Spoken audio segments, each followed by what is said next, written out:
মানুষের সাথে কম্পেয়ার করতে হবে।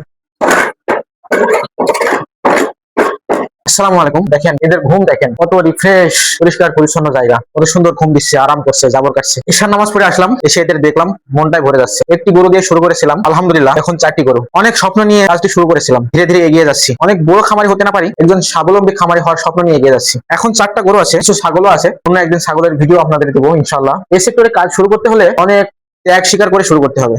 চক্ষু লজ্জা, বাধা, বিশেষ করে পরিবার, সমাজ, আত্মীয় স্বজনের সকলেরই বাধা থাকে। সমস্ত বাধা পেরিয়ে শুরু করতে পারলে আনন্দ আছে, ভালো লাগা আছে। আমরা আসলে নিজেই নিজের বাধা। যদি অলসতা করার, বাইরে ঘুরতে যাওয়ার, আড্ডা দেওয়ার মন মানসিকতা থাকে, তাহলে এই সেক্টরে আসা যাবে না। এখানে আসলে প্রতিটা সেকেন্ড, প্রতিটা মিনিট এদের সময় দিতে হবে। দেখেন আমি সব সময় এসেই গোবর সঙ্গে সঙ্গে সরিয়ে ফেলি, গোবর সঙ্গে সঙ্গে সরিয়ে ফেলি এক জায়গায়।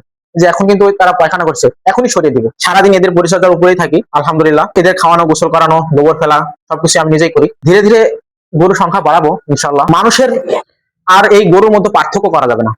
হয়তো অনেকে বলতে পারেন মানুষের সাথে গরু তুলনা করছেন। হ্যাঁ, আমি তাই করি। মানুষের সাথে কম্পেয়ার করতে হবে।